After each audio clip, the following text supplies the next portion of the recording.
continued its slow assault, the rhythm of torment became all-consuming. The next drop formed, poised to fall.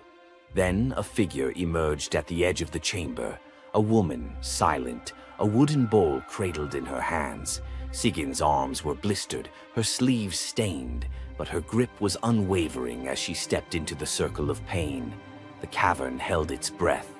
Sigyn knelt, her presence a quiet defiance. The venom hissed into the bowl, wood darkening with each drop. The gods turned away, their judgment complete, but the story within the cavern was only beginning. The bowl rested in Sigyn's hands, its wooden sides polished by hours of silent endurance. She knelt on the cold stone, skirts bunched beneath her, and waited for the serpent's venom to fall. The first drop struck with a hiss, a thin wisp of smoke curling up as Loki's breath caught in his throat. She kept her gaze fixed on the bowl, her resolve anchored by the rhythm of her task. Time unraveled in the cavern, marked only by the relentless cadence of the venom. Drip, catch. The liquid sizzled as it struck the wood, the heat seeping through Sigyn's calloused palms. Each shift of her grip was subtle, a quiet adjustment to keep the bowl steady as her arms ached. Above, the serpent's shadow twisted over the stone, its coils unmoving, its venom gathering in slow, deliberate drops. Loki whimpered, bracing for pain that had become his constant companion. The sound of his dread was sharper than his cries. The air hung heavy with the stench of scorched flesh and the metallic sting of poison. The darkness pressed in, broken only by the faint glimmer of Sigyn's tears as they mixed with venom in the bowl, each drop a testament to her resolve. The silence between drops was punctuated by Loki's ragged breaths and the distant echo of water dripping from the cavern walls. Sigyn's world narrowed to the weight in her arms and the threat above. The bowl filled, the venom rising perilously close to the rim. Sigyn's muscles trembled, but she did not let her grip falter. When at last the bowl brimmed, she had no choice but to turn away. In that brief moment, as she emptied the venom onto the rocks, Loki's body convulsed, his scream raw and unrestrained. The poison ate into the stone, leaving blackened scars as Sigyn hurried to wipe the bowl clean and return to her vigil. For time beyond reckoning, Sigyn remained. The myth offers no window into her thoughts, only the image of her kneeling, unwavering as Loki's mind splintered under the weight of his agony. Was she remembering laughter in sunlit halls, or simply unable to imagine leaving him alone in the dark? The venom's rhythm never changed. The bowl would fill. Loki would suffer. Sigyn would endure. In the hush that followed each scream, a question lingered, one that neither gods nor mortals could answer. Love in the dark was never simple. While the gods turned away, Sigyn remained, her presence reshaping the meaning of Loki's punishment. His betrayals had echoed through Asgard, yet her loyalty was a force the gods never expected. The Eddas offer no window into Sigyn's thoughts, recording only her actions. Blistered hands, a steady bowl, venom caught before it could sear flesh. This silence leaves space for us to wonder. Was it love that held her there, or a deeper sense of duty, something older and more enduring than the gods' own laws? Loki, once the master of deception, now depended on the mercy of the one he had so often left in the shadows.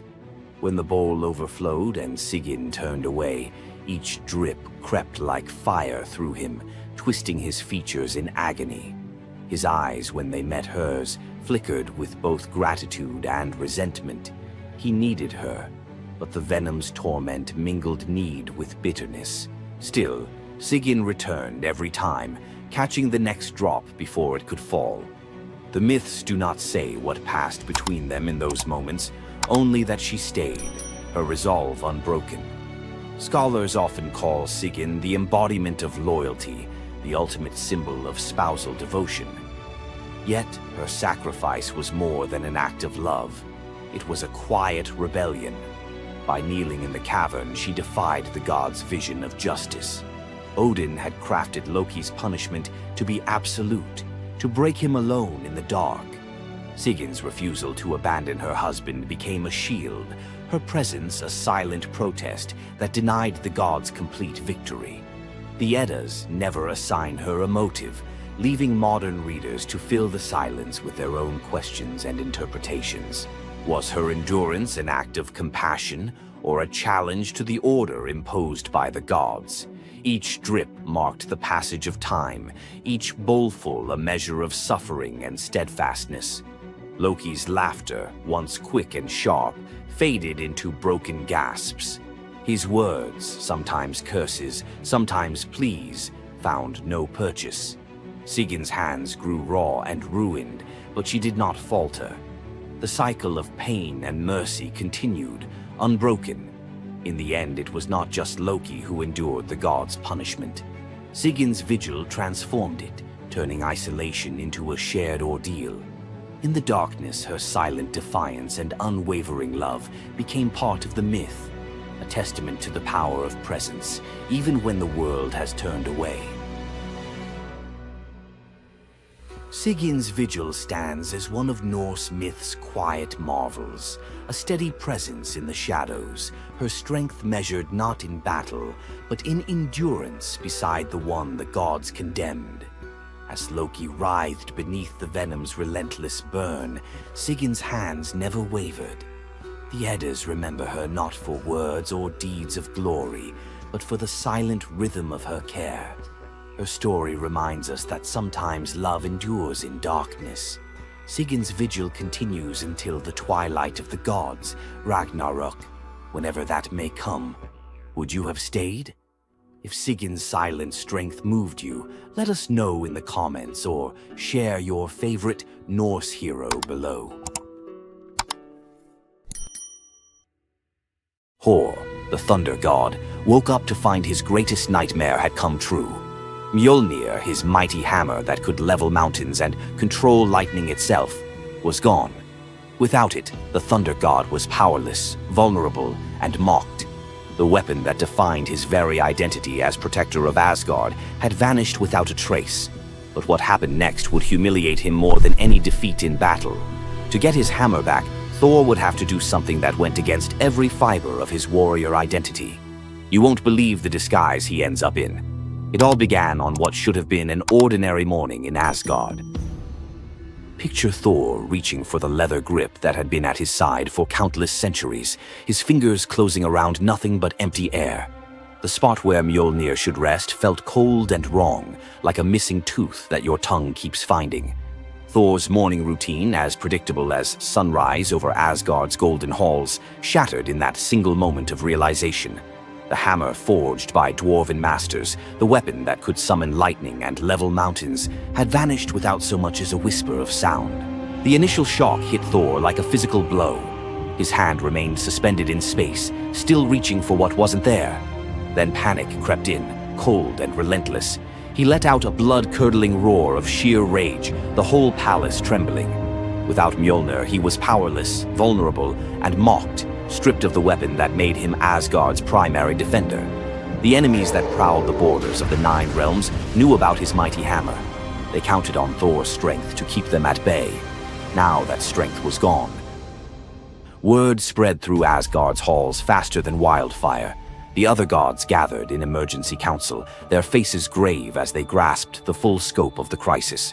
Odin's ravens had brought no news. The watchmen at the gates had seen nothing. Mjolnir had simply disappeared, as if it had never existed at all. The assembled gods understood what Thor's loss meant for their realm. Asgard stood vulnerable, its greatest protector reduced to a shadow of his former self. Loki stepped forward through the crowd of worried gods, his familiar, cunning smile playing at the corners of his mouth. He offered to investigate the theft using his shape-shifting abilities, volunteering to venture where other gods could not go undetected. The council accepted his proposal immediately, desperate for any lead in their search. Thor watched his brother prepare for the mission, knowing that Loki's success or failure would determine his own fate. Loki first borrowed Freya's magic feathered coat, allowing him to fly in falcon form to Jotunheim without raising alarms. Each dead end pushed Thor deeper into desperation. He imagined facing his enemies defenseless, their laughter echoing as they realized the thunder god carried no thunder.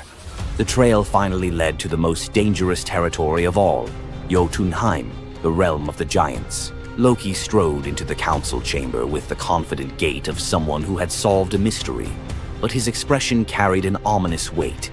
The giant Thrym, lord of the frost giants, had openly boasted about his theft from his massive throne of ice and stone. He had buried Mjolnir 8 leagues beneath the frozen earth of his realm, thrice deeper than any giant's hall, he claimed, placing it where even Thor's strength would be useless. Thrym had what he thought was a simple demand for the Norse gods. He wanted the beautiful goddess Freya as his bride in exchange for the hammer's return. The giant had fixated on her legendary beauty and grace, convinced that possessing both Mjolnir and the goddess of love would make him the most powerful being in all the 9 realms. His arrogance knew no bounds as he described his elaborate wedding plans to Loki, speaking of golden halls and feasts that would last for weeks. Thrym believed the gods had no choice but to accept his terms. When Loki spoke to the council about Thrym's demand, the council fell silent. Freya's reaction shattered the tense quiet that followed Loki's report, causing her rage to break the Brysinger necklace, its gems scattering across the floor in glittering fragments. She declared she would rather throw herself into the deepest ocean than marry the frost giant who dared make such a demand. The gods found themselves trapped in an impossible situation. They could sacrifice one of their most beloved goddesses to a giant's lust, or they could leave Thor permanently weakened and Asgard vulnerable to every enemy that prowled the borders. The council erupted in frantic debate. Some suggested launching a full assault on Jotunheim, but Thrym's fortress was impregnable and his army vast. Others proposed trickery or negotiation, but every path led to either devastating war or humiliating surrender. Heimdall, the far-seeing guardian who watched over the Rainbow Bridge, had remained silent throughout the heated discussions. When he finally spoke, his words stopped every conversation in the hall. His suggestion was so outrageous, so completely unthinkable, that even Loki's jaw dropped open in shock. The gods stared at Heimdall as if he had lost his mind, but they were out of other options. What he proposed, however, would challenge everything Thor stood for as a warrior. Heimdall's words hung in the air like a challenge to the very foundations of Norse honor. The far-seeing god had suggested that Thor disguise himself as a bride and infiltrate Thrym's wedding feast to recover Mjolnir. He spoke with calm authority, tie housewife's keys about his waist, and pin bridal jewels upon his breast. The idea was so fundamentally opposed to Norse concepts of masculine honor that Thor's initial response shook the very walls of Asgard. He declared the plan preposterous and swore he would never hear the end of it if word spread that the Thunder God had dressed as a woman. The assembled gods watched in tense silence as their mightiest protector wrestled with a challenge that could not be solved through brute force or lightning strikes. They had already considered launching a full assault on Jotunheim, but Thrym's fortress was impregnable and his army vast. No other choice remained. Thor paced the hall like a caged wolf, his massive fists clenched as he grappled with the impossible choice between his warrior's pride and his duty to protect Asgard. Every instinct in his body rebelled against the idea of abandoning his identity as a fearsome warrior to play the role of a delicate bride. Loki stepped forward with barely contained excitement, volunteering to accompany Thor as his maidservant. The trickster god's eagerness to participate in this elaborate deception revealed his true nature. While Thor struggled with the concept, Loki was already plotting the specifics of costumes, mannerisms, and the lies they would need to maintain throughout their dangerous mission. The transformation began with layers of bridal linen draped over Thor's massive frame. Servants brought forth delicate jewelry, housewife's keys that symbolized domestic authority, and a dainty hood for his head. Finally came the precious necklace of Brysinger. Each item added to the disguise felt like another blow to Thor's warrior identity. When he finally looked at his reflection, the god of thunder saw an unconvincing bride staring back at him. Thor finally accepted the plan because no alternative existed. The unlikely pair prepared to set off for enemy territory, where their deception would face its ultimate test among giants, eager to celebrate their lord's triumph. The great hall of Thrym's fortress buzzed with excitement as giants gathered to witness their lord's marriage to the most beautiful goddess in all the 9 realms. Thor sat at the high table in his bridal disguise, surrounded by massive frost giants who raised their drinking horns in celebration. The feast spread before them displayed the giants' wealth and power. Roasted oxen filled enormous platters, fresh salmon gleamed on silver dishes, and barrels of mead stood ready to fuel the night's festivities. Thor's legendary appetite struck like a thunderbolt. He polished off an ox and ate whole salmon in moments, tearing through the meat as if he hadn't eaten in weeks. 3 measures of mead vanished as quickly as if someone had poured them into a bottomless pit. The assembled giants watched in stunned silence as the delicate bride consumed more food than most warriors could handle. Thrym's eyes narrowed with growing suspicion. This goddess ate like a battle-hardened warrior, returning from a long campaign, not like the refined Freya he expected to marry. Loki stepped forward with the smooth confidence of a master storyteller. He spun a tale about Freya's 8-day fast in eager anticipation of reaching Jotunheim and marrying the mighty Thrym. The explanation painted a picture of a lovesick goddess, so excited about her wedding that she had refused all food during her journey. The giants nodded in understanding, their suspicions melting away as they accepted this romantic explanation. Thrym felt honored by such devotion and relaxed completely, his doubts vanishing. Beneath his bridal veil, Thor's rage simmered like molten metal ready to explode. Every moment at the feast brought new challenges as he struggled to maintain feminine mannerisms while surrounded by his enemies. His massive hands shook with barely controlled fury as he watched the giants celebrate what they believed was their victory over Asgard. The critical moment finally arrived. Thrym commanded his servants to bring Mjolnir forth, the very moment Thor had trained his eyes on since dawn. The servants placed the legendary weapon before the disguised bride as part of the traditional ceremony. Thor's fingers closed around Mjolnir's familiar handle, and lightning immediately crackled through the hall. He ripped away his bridal veil and roared his true identity to the shocked giants.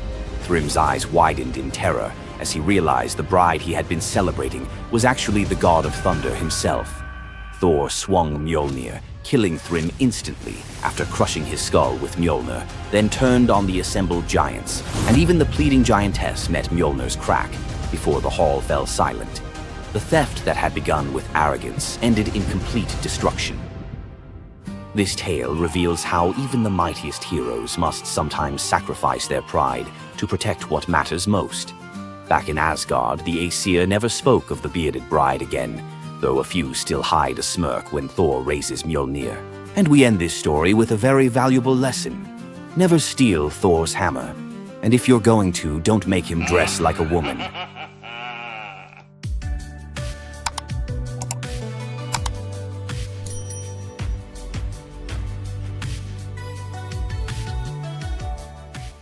What makes Zeus, the mighty king of the Greek gods, one of the most fascinating figures in mythology? Is it his unparalleled power over the skies, his cunning strategies, or the sheer drama of his endless affairs? While his tales are legendary, there's one story that stands out: the epic battle that earned Zeus his throne, the Titanomachy. This isn't just a story of a god's rise to power, it's a tale of rebellion, alliances, betrayal, and the ultimate struggle between 2 generations of divine beings.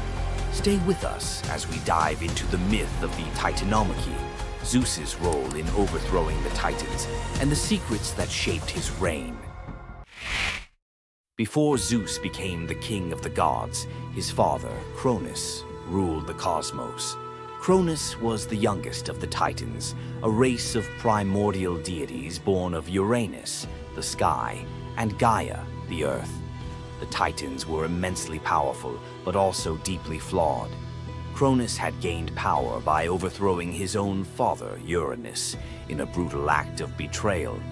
But just as Cronus had betrayed his father, a prophecy loomed over him, warning that one of his own children would overthrow him. To prevent this, Cronus took a horrifying precaution. He swallowed each of his children as they were born, imprisoning them in his stomach for eternity. But Gaia, the ever-watchful mother of the gods, wasn't about to let this happen again. When Rhea, Cronus' wife, gave birth to Zeus, Gaia devised a plan. Rhea tricked Cronus by handing him a stone wrapped in swaddling clothes, which he swallowed, believing it was his newborn son. Meanwhile, Zeus was spirited away to a hidden cave on the island of Crete, where he was raised in secret. Zeus grew up under the care of nymphs and a goat named Amalthea, who nourished him with her milk. As he matured, Zeus learned of his father's tyranny and vowed to free his siblings and challenge Cronus' rule. Zeus couldn't take on Cronus and the Titans alone. He needed allies. His first move was to rescue his siblings trapped inside Cronus. With the help of the goddess Metis, Zeus tricked Cronus into drinking a potion that caused him to vomit up his children, Hestia, Demeter, Hera, Hades, and Poseidon, fully grown and ready for battle. Now united, the 6 Olympian siblings declared war on Cronus and the Titans. But the Titans were powerful, and the war, known as the Titanomachy, would rage for 10 years with no clear victor. Realizing they needed an advantage, Zeus turned to the most unlikely of allies, the Hecatonchires and the Cyclopes. These were monstrous children of Gaia and Uranus, imprisoned in Tartarus by Cronus out of fear of their immense power. The Hecatonchires had 100 hands and unparalleled strength, while the Cyclopes were master craftsmen. Zeus descended into Tartarus, defeated its terrifying guardians, and freed these imprisoned beings. In gratitude, the Cyclopes forged weapons for Zeus and his brothers. Zeus received the thunderbolt, Poseidon the trident, and Hades a helmet of invisibility.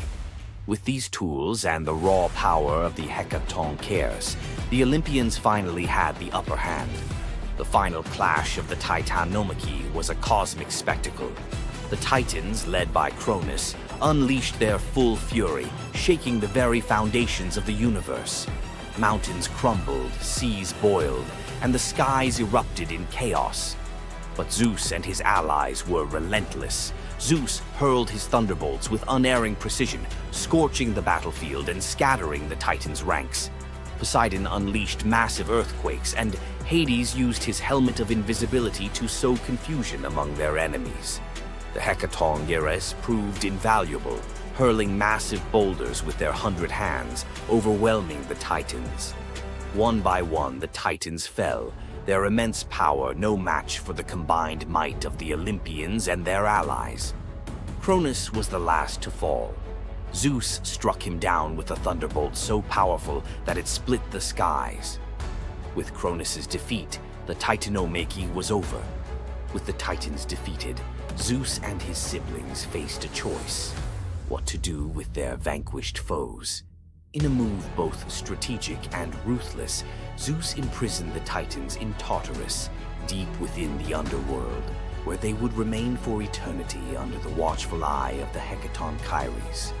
Zeus then divided the cosmos with his brothers. He claimed the skies as his domain, Poseidon took the seas, and Hades ruled the underworld. Together, they established the rule of the Olympians, with Zeus as their undisputed king. But the Titanomachy left scars. Gaia, enraged by the imprisonment of her Titan children, gave birth to new monstrous beings to challenge Zeus's reign.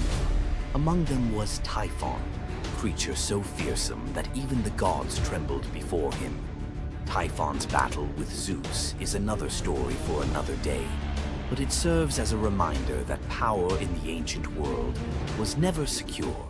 Zeus's rise to power marked the beginning of a new era, but his reign was anything but peaceful. While he was the king of the gods, his rule was marked by constant challenges, from rebellious mortals to jealous deities and his own unquenchable desire for love and control. Zeus was both a protector and a tyrant, a figure who inspired awe and fear. His thunderbolts were a symbol of justice, but they were also a tool of destruction. He fathered countless children, both mortal and divine, and his many affairs often sparked conflict among the gods. Yet, despite his flaws, Zeus's rule brought stability to a chaotic world.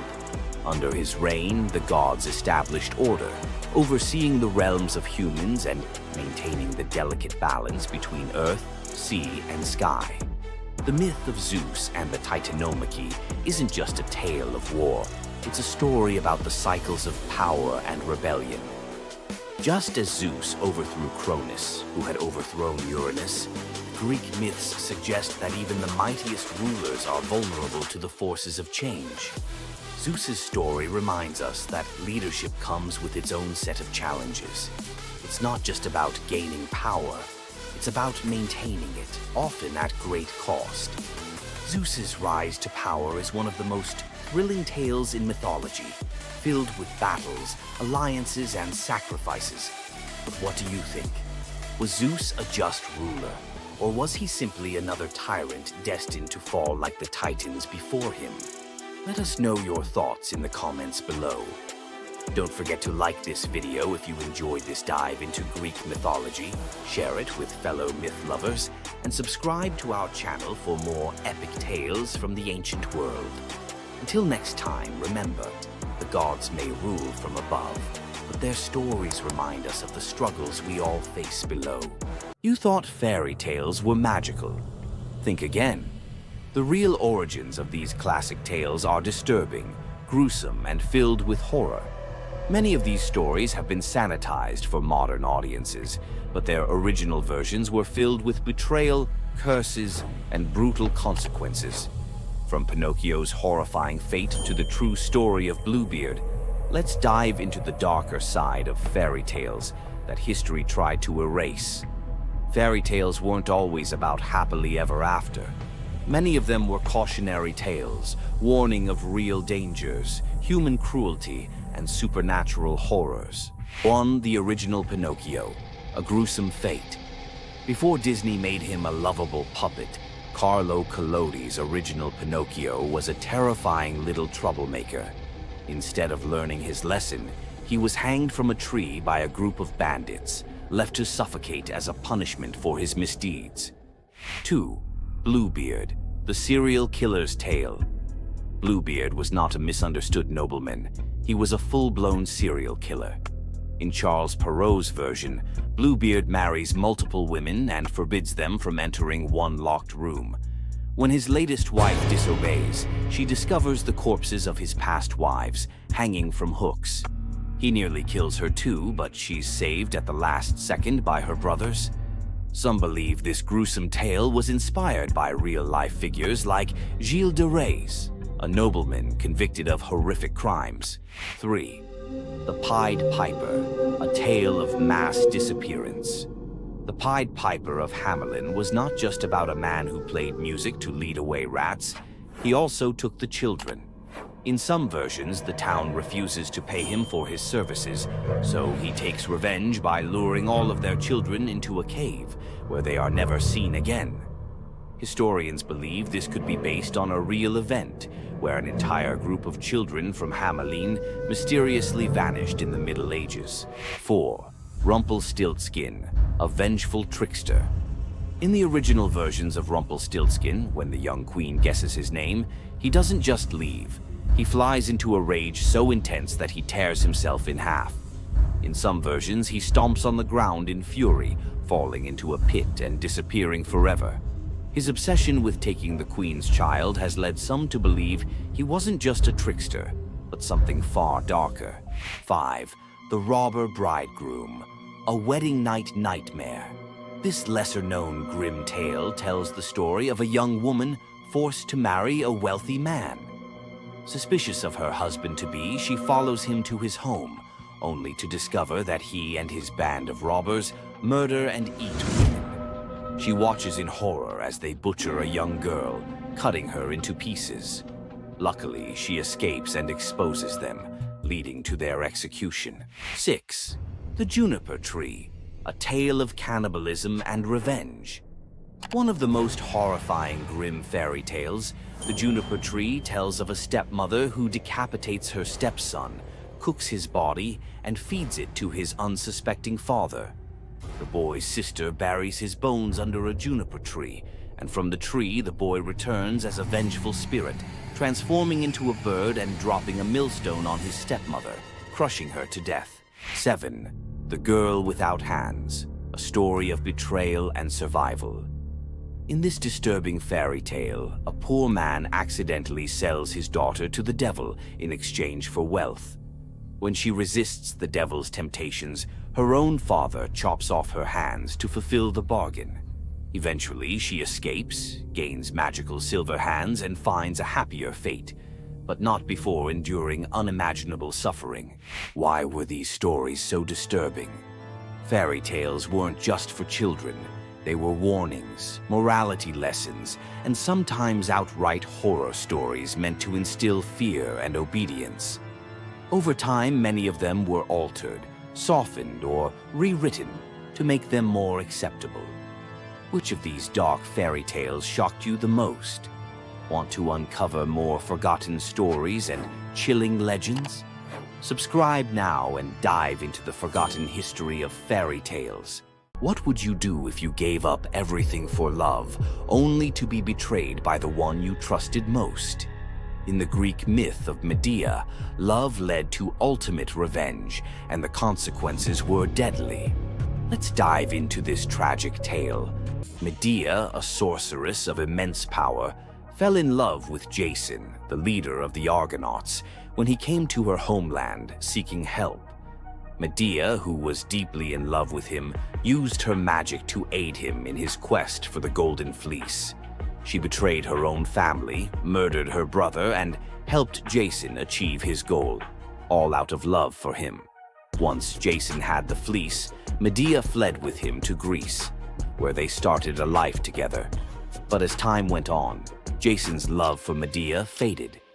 He decided to marry Glauce, the daughter of Creon, the king of Corinth, in an effort to secure a more powerful position. Medea, heartbroken and furious at the betrayal, decided to exact her revenge. She used her powers to craft a poison so deadly that it would burn Glauce alive when she put on a beautiful dress that Medea had sent her as a gift. But Medea didn't stop there. In her grief and rage, she murdered her own children, Jason's children, to ensure he would suffer the most for his betrayal. The pain of losing everything she loved was unbearable, and Medea, having left nothing behind but destruction, fled to Athens, leaving Jason to wallow in his sorrow and regret. Medea's story is a tragic reminder of the destructive power of betrayal and the extreme lengths to which love can drive someone. Sometimes love is not only blind, but it can also lead to devastation and vengeance. Does Medea's vengeance leave you thinking about the darkest side of love? Subscribe for more ancient Greek myths filled with twists, power, and passion.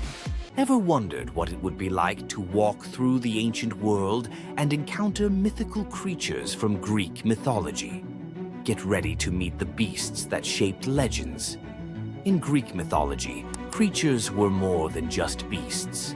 They were symbols of the forces of nature, God's will, and humanity's struggle with the unknown. From the terrifying Minotaur lurking in the labyrinth to the mesmerizing sirens luring sailors to their doom, these creatures were as captivating as they were dangerous. The mighty Hydra, with its multiple heads that regrew each time they were cut off, was a symbol of unstoppable power. The Cerberus, the three-headed dog guarding the gates of the underworld, represented the barrier between life and death. But not all mythical creatures were monsters.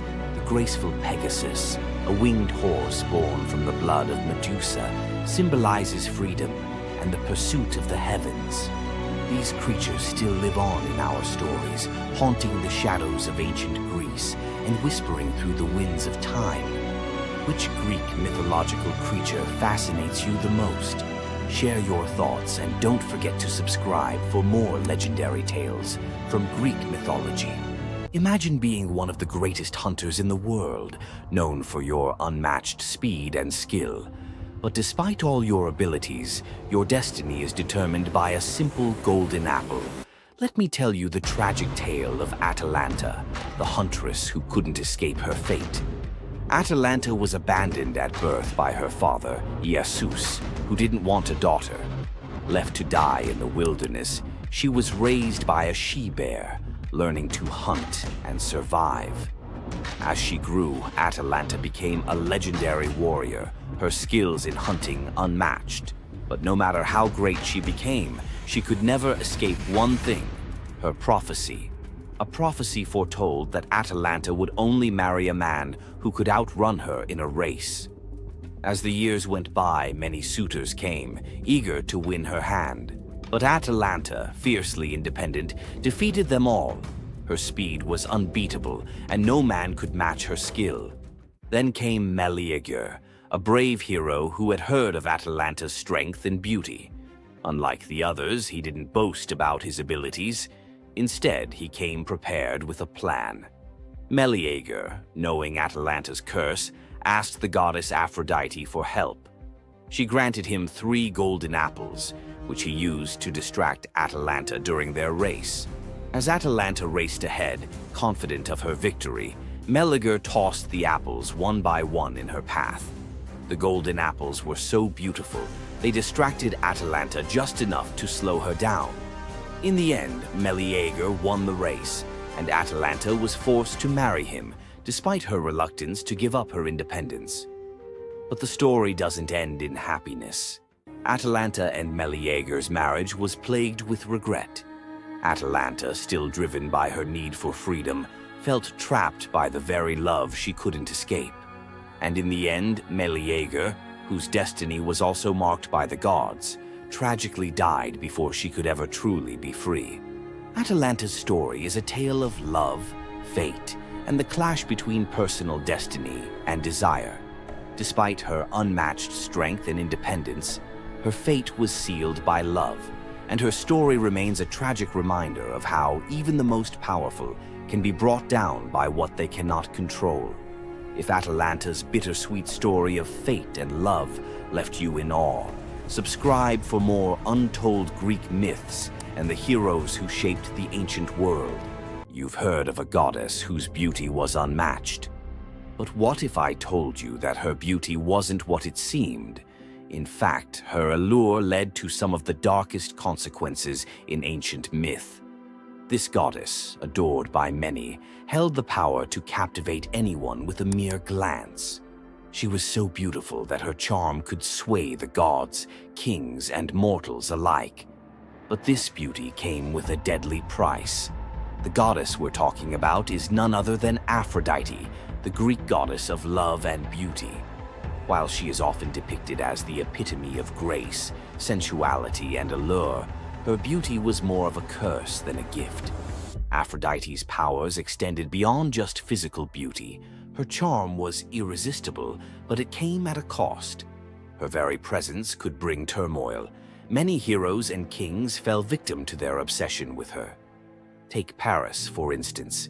His decision to choose Aphrodite as the fairest of the goddesses set in motion the events that led to the Trojan War.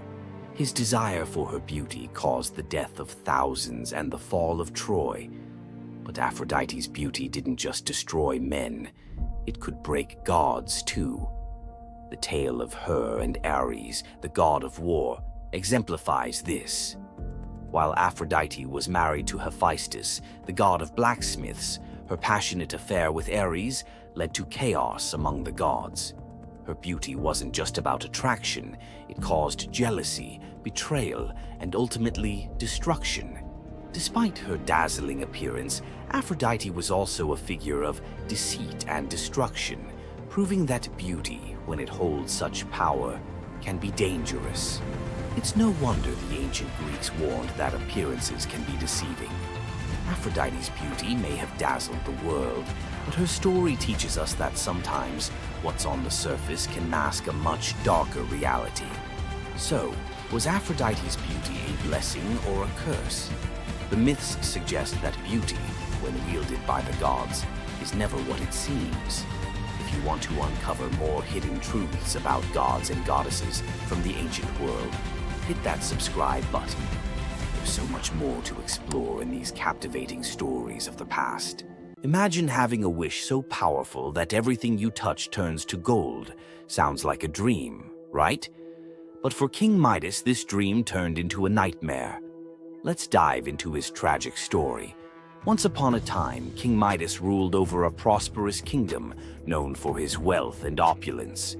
But Midas wasn't just content with riches. He wanted more. He wished for the ability to turn anything he touched into gold. One day, the god Dionysus appeared before him and, impressed by Midas's devotion, granted him the wish. At first, Midas was overjoyed.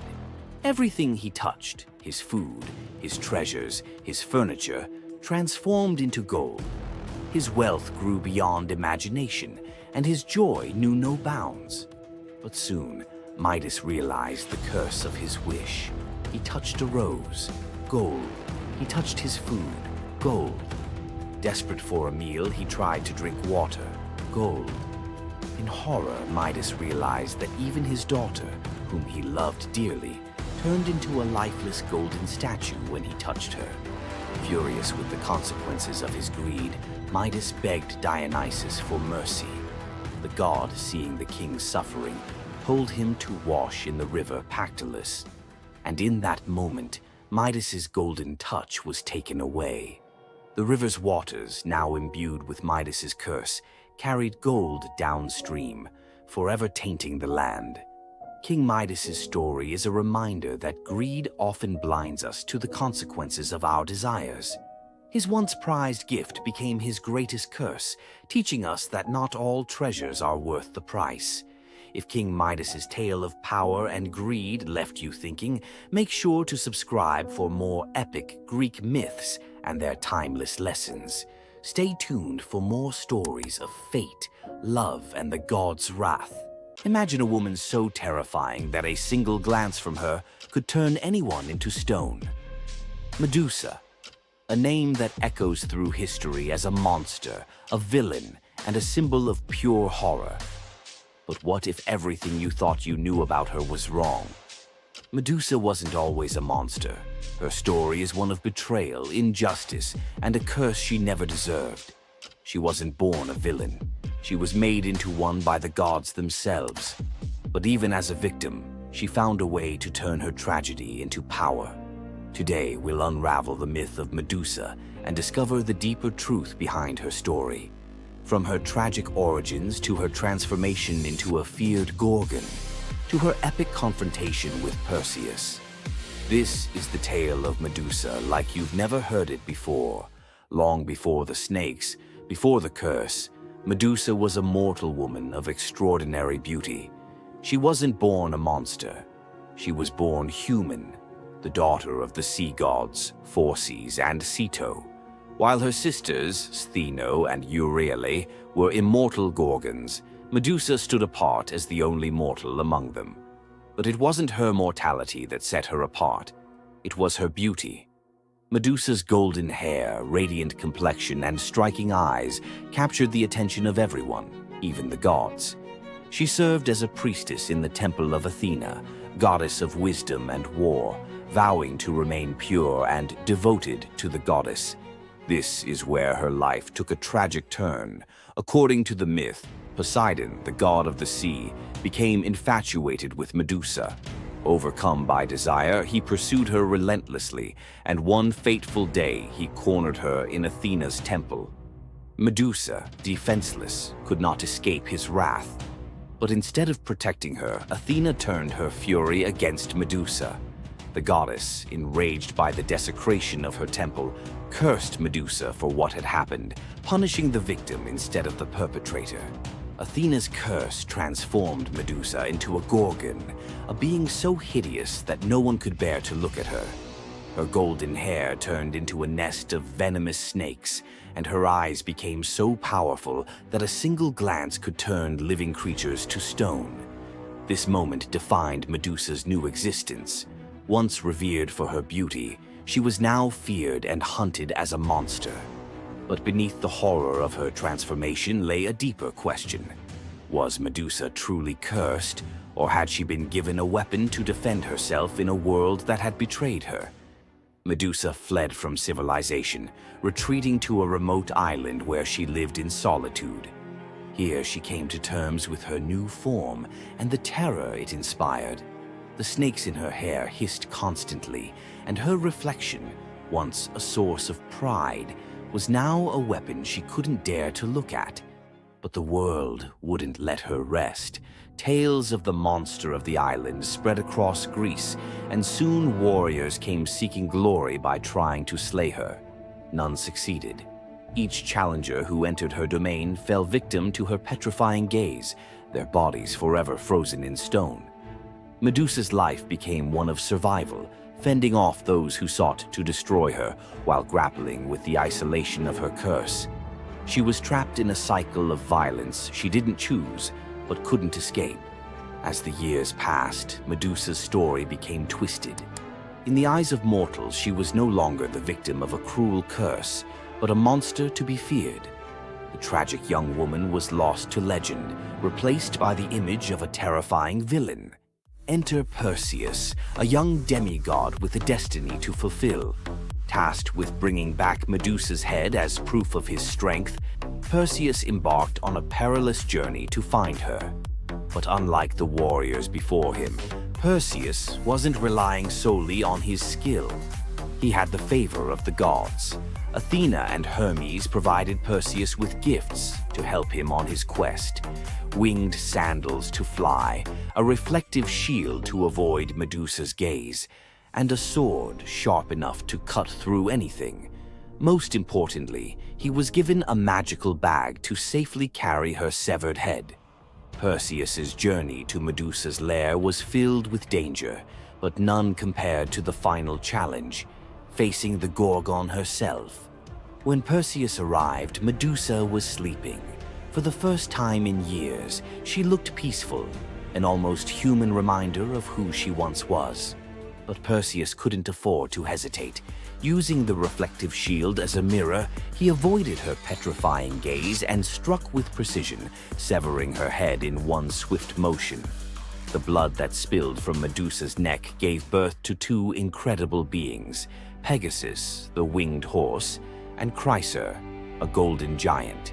Even in death, Medusa's body produced miracles, a testament to the power she had carried within her. Perseus carried Medusa's severed head back to Greece, where it became both a trophy and a weapon.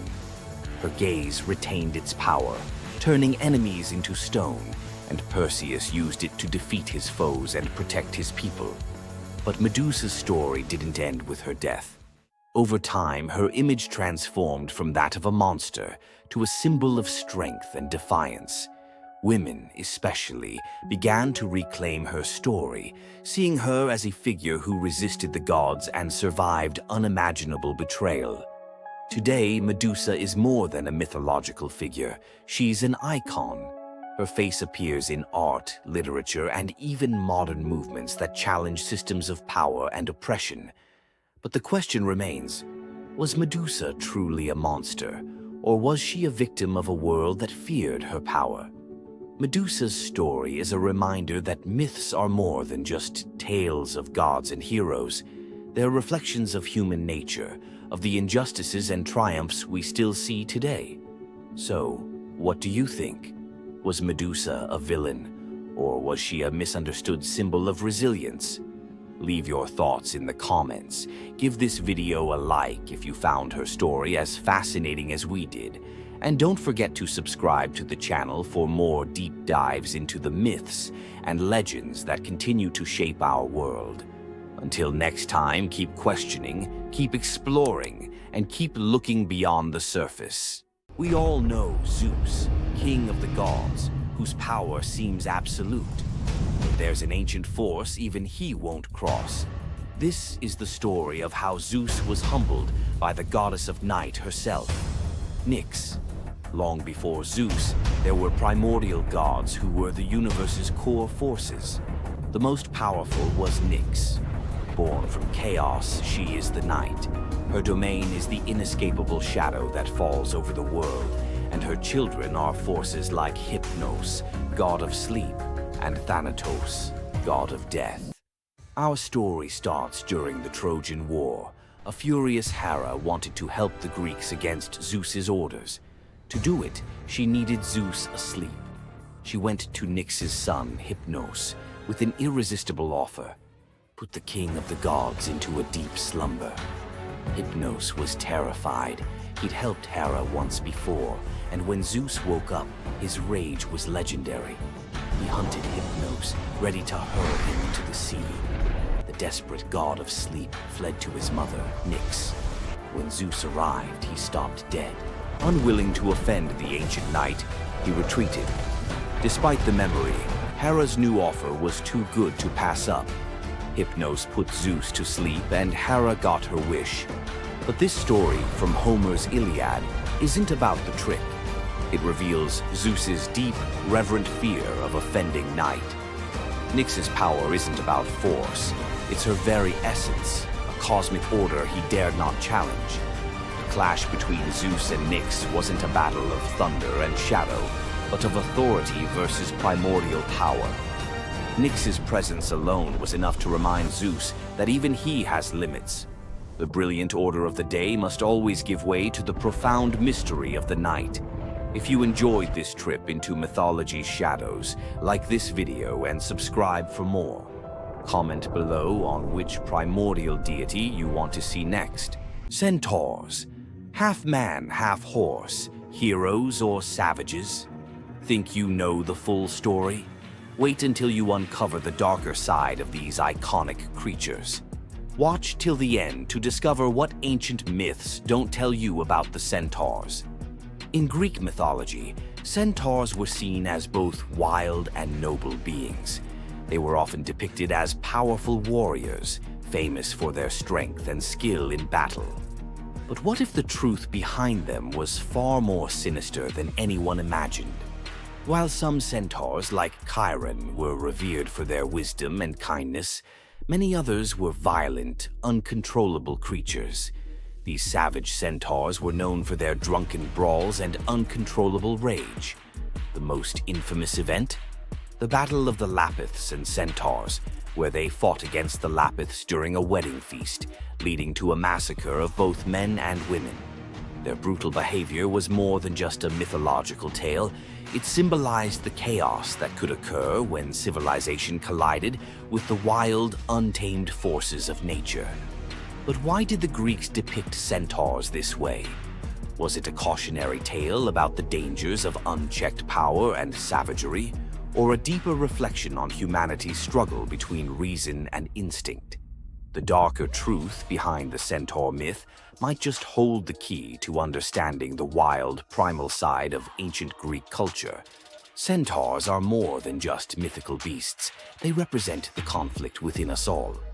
If you're fascinated by the hidden truths of ancient myths, don't forget to subscribe for more dark stories from Greek mythology. Every Monday you log on. Every quarter you hit your targets. Every year you get a new set of KPIs, and every time the boulder rolls right back down the mountain. You feel trapped in a cycle of meaningless repetition. You call it the 9-to-5 grind. The ancient Greeks called it Sisyphus. Sisyphus was not a hero. He was a master manipulator, the most cunning king in all of Greece. He betrayed Zeus to a river god just to get a freshwater spring for his city. But his masterpiece of arrogance? He cheated death itself. When Thanatos, the personification of death, came for him, Sisyphus tricked him, binding him in chains.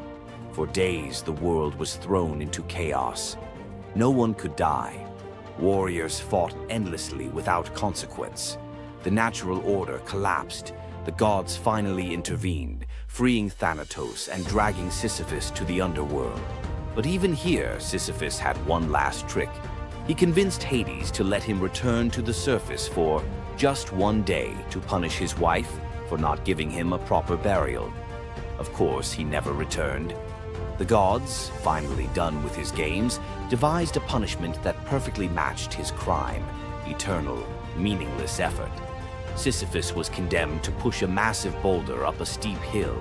He would strain, fight, and claw his way to the summit, only for the weight of the universe to drag the rock back down the moment he reached the top. It's the ultimate metaphor for the modern corporate world. You spend 3 months pushing a quarterly report. You reach the summit. You celebrate. Then the boulder rolls down, and the next quarter begins. The goal is never achieved. The progress is an illusion. You are Sisyphus. But here is the revolutionary twist, the secret that transforms the myth. The philosopher Albert Camus saw Sisyphus not as a victim, but as the absurd hero. Sisyphus's freedom doesn't come from escaping the mountain, but from accepting the struggle. The moment he acknowledges the futility, the moment he finds meaning in the push itself, in the sweat, the effort, the sheer defiance of continuing, he defeats the gods. His walk back down the mountain is not a walk of defeat, but a moment of conscious, deliberate choice. It is the moment he chooses to be happy. So, the next time your KPI rolls back down the hill, remember Sisyphus. The goal is irrelevant. The only true freedom is finding joy in the effort, not the outcome. Loki's punishment was brutal. Bound deep within a cavern, his body lashed to 3 jagged rocks with the entrails of his own son. Above him, a serpent hung poised, venom dripping relentlessly onto his exposed skin. This scene, drawn from the poetic Edda and the prose Edda, became a symbol of both divine vengeance and suffering that echoed through Norse legend. But the gods never counted on one presence: Sigyn, Loki's faithful wife. Her hands trembled as she knelt beside him, catching each drop of poison before it could sear his flesh. Her quiet devotion became a fragile shield against the god's wrath. Why did she choose loyalty over escape? The answer reveals a truth about love that endures even when the world itself seems lost to darkness. Yet before the cavern, before the venom and the silence, there was a betrayal that shook the heart of Asgard. Baldur was the light of Asgard, cherished by gods and mortals alike. His laughter filled the halls, a warmth that even the golden apples of Idun could not rival.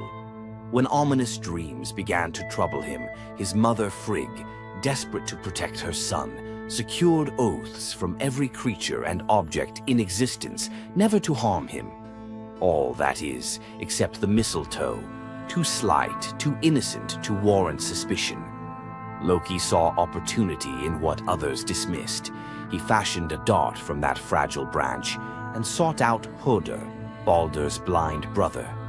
"Here," Loki murmured, placing the weapon in Hoder's uncertain grasp, "let me guide your hand." The dart struck its mark. In an instant, Baldur's light was snuffed out, his presence gone from the world. The gods stood in stunned silence, their joy shattered. Loki lingered in the shadows, the faintest smile on his lips, before slipping away unseen. The prose Edda tells us the pyre burned for 9 nights. Baldur's wife, Nanna, overcome with grief, cast herself onto the flames, her spirit entwined with his. The gods heaped treasures upon the funeral bier, Odin's ring Draupnir, Baldur's own ship Hringhorni, to honor him, but no offering could fill the void left behind. The air grew heavy with suspicion. As the smoke twisted skyward, word spread of an old woman whispering to Hoder in the moments before the fatal blow. When Thor forced the truth from a trembling servant, silence fell like a shroud. Loki's name was not spoken, but its weight pressed upon every heart. The gods had tolerated his mischief, his clever lies, even the theft of Sif's hair. But this was different. The poetic Edda names him plainly: Loki, the guileful who brought it about, from which all misfortune came. Odin convened the gods to pass judgment. No mead flowed, no boasts rang out. The Allfather's single eye burned cold as he named Loki Oathbreaker and Kinslayer. Weapons gleamed in restless hands. Even gentle Friar's fingers tightened around his sword. Loki understood the god's fury. He fled Asgard, his mind racing with schemes. As told in the prose Edda, he built a lodge in the mountains. doors on every side, always watching for his pursuers. Still, he could not outrun their vengeance. Odin's gaze found him, even in hiding. When the gods arrived, Loki tried to slip away, transforming into a salmon to evade capture in the river's swift current. But Thor's grip proved stronger than fate. Dragged back through the gates he once helped raise, Loki passed faces twisted with anger and betrayal. The gods' judgment was swift. The path ahead led not to mercy, but to a place where pain and silence waited in the damp and the dark. They forced Loki into the heart of the earth, a cavern where the air pressed cold and heavy, and every sound echoed off stone walls, slick with damp. Water dripped steadily from above, each drop magnifying the hush that settled over the gods as they set to their grim task. The stench of venom lingered, sharp and persistent, mingling with the iron tang of old blood. Odin's single eye caught the flicker of Skadi's movement. A silent nod passed between them, sealing what would come next. 3 massive boulders, freshly gouged with holes, stood ready. The gods had not brought chains or rope. Instead, they made Loki's punishment a reflection of his own chaos. The prose. Edda tells us they transformed one son, Vali, into a wolf who slew his brother, Nari.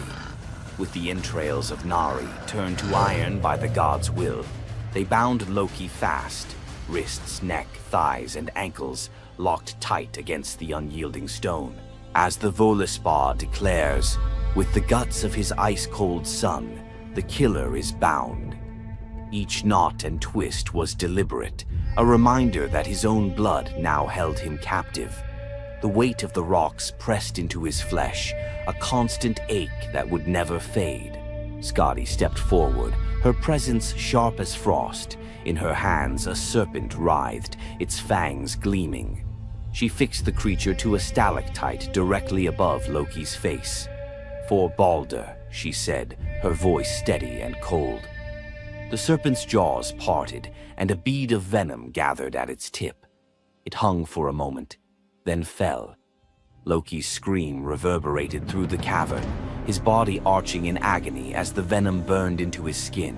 The pain was relentless, searing into bone, and the world above felt its echoes, earthquakes shaking Midgard, rivers shifting, the roots of Yggdrasil quivering. The gods watched in silence, their faces unreadable. Justice, they believed, had been served. As the serpent's venom continued its slow assault, the rhythm of torment became all-consuming.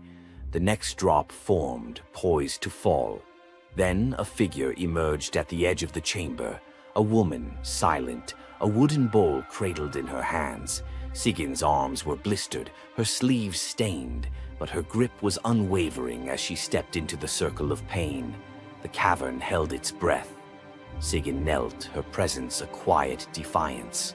The venom hissed into the bowl, wood darkening with each drop. The gods turned away, their judgment complete, but the story within the cavern was only beginning. The bowl rested in Sigyn's hands, its wooden sides polished by hours of silent endurance. She knelt on the cold stone, skirts bunched beneath her, and waited for the serpent's venom to fall. The first drop struck with a hiss, a thin wisp of smoke curling up as Loki's breath caught in his throat. She kept her gaze fixed on the bowl, her resolve anchored by the rhythm of her task. Time unraveled in the cavern, marked only by the relentless cadence of the venom. Drip, catch. The liquid sizzled as it struck the wood, the heat seeping through Sigyn's calloused palms. Each shift of her grip was subtle, a quiet adjustment to keep the bowl steady as her arms ached. Above, the serpent's shadow twisted over the stone, its coils unmoving, its venom gathering in slow, deliberate drops. Loki whimpered, bracing for pain that had become his constant companion. The sound of his dread was sharper than his cries. The air hung heavy with the stench of scorched flesh and the metallic sting of poison. The darkness pressed in, broken only by the faint glimmer of Sigyn's tears as they mixed with venom in the bowl. Each each drop a testament to her resolve. The silence between drops was punctuated by Loki's ragged breaths and the distant echo of water dripping from the cavern walls. Sigin's world narrowed to the weight in her arms and the threat above. The bowl filled, the venom rising perilously close to the rim. Sigin's muscles trembled, but she did not let her grip falter. When at last the bowl brimmed, she had no choice but to turn away. In that brief moment, as she emptied the venom onto the rocks, Loki's body convulsed, his scream raw and unrestrained. The poison ate into the stone, leaving blackened scars as Sigyn hurried to wipe the bowl clean and return to her vigil. For time beyond reckoning, Sigyn remained. The myth offers no window into her thoughts, only the image of her kneeling, unwavering as Loki's mind splintered under the weight of his agony. Was she remembering laughter in sunlit halls, or simply unable to imagine leaving him alone in the dark? The venom's rhythm never changed. The bowl would fill. Loki would suffer. Sigyn would endure. In the hush that followed each scream, a question lingered, one that neither gods nor mortals could answer. Love in the dark was never simple. While the gods turned away, Sigyn remained, her presence reshaping the meaning of Loki's punishment. His betrayals had echoed through Asgard, yet her loyalty was a force the gods never expected. The Eddas offer no window into Sigyn's thoughts, recording only her actions. Blistered hands, a steady bowl, venom caught before it could sear flesh. This silence leaves space for us to wonder. Was it love that held her there, or a deeper sense of duty, something older and more enduring than the gods' own laws? Loki, once the master of deception, now depended on the mercy of the one he had so often left in the shadows. When the bowl overflowed and Sigyn turned away, each drip crept like fire through him, twisting his features in agony. His eyes, when they met hers, flickered with both gratitude and resentment. He needed her, but the venom's torment mingled need with bitterness. Still, Sigyn returned every time, catching the next drop before it could fall. The myths do not say what passed between them in those moments, only that she stayed, her resolve unbroken. Scholars often call Sigyn the embodiment of loyalty, the ultimate symbol of spousal devotion. Yet, her sacrifice was more than an act of love. It was a quiet rebellion. By kneeling in the cavern, she defied the gods' vision of justice. Odin had crafted Loki's punishment to be absolute, to break him alone in the dark. Sigyn's refusal to abandon her husband became a shield, her presence a silent protest that denied the gods complete victory. The Eddas never assign her a motive, leaving modern readers to fill the silence with their own questions and interpretations. Was her endurance an act of compassion, or a challenge to the order imposed by the gods? Each drip marked the passage of time, each bowlful a measure of suffering and steadfastness. Loki's laughter, once quick and sharp, faded into broken gasps. His words, sometimes curses, sometimes pleas, found no purchase. Sigyn's hands grew raw and ruined, but she did not falter. The cycle of pain and mercy continued, unbroken. In the end, it was not just Loki who endured the gods' punishment. Sigyn's vigil transformed it, turning isolation into a shared ordeal. In the darkness, her silent defiance and unwavering love became part of the myth, a testament to the power of presence, even when the world has turned away. Sigyn's vigil stands as one of Norse myth's quiet marvels, a steady presence in the shadows, her strength measured not in battle, but in endurance beside the one the gods condemned. As Loki writhed beneath the venom's relentless burn, Sigyn's hands never wavered. The Eddas remember her not for words or deeds of glory, but for the silent rhythm of her care. Her story reminds us that sometimes love endures in darkness. Sigyn's vigil continues until the twilight of the gods, Ragnarok, whenever that may come. Would you have stayed? If Sigyn's silent strength moved you, let us know in the comments or share your favorite Norse hero below. Thor, the thunder god, woke up to find his greatest nightmare had come true. Mjolnir, his mighty hammer that could level mountains and control lightning itself, was gone. Without it, the thunder god was powerless, vulnerable, and mocked. The weapon that defined his very identity as protector of Asgard had vanished without a trace. But what happened next would humiliate him more than any defeat in battle. To get his hammer back, Thor would have to do something that went against every fiber of his warrior identity. You won't believe the disguise he ends up in. It all began on what should have been an ordinary morning in Asgard. Picture Thor reaching for the leather grip that had been at his side for countless centuries, his fingers closing around nothing but empty air. The spot where Mjolnir should rest felt cold and wrong, like a missing tooth that your tongue keeps finding.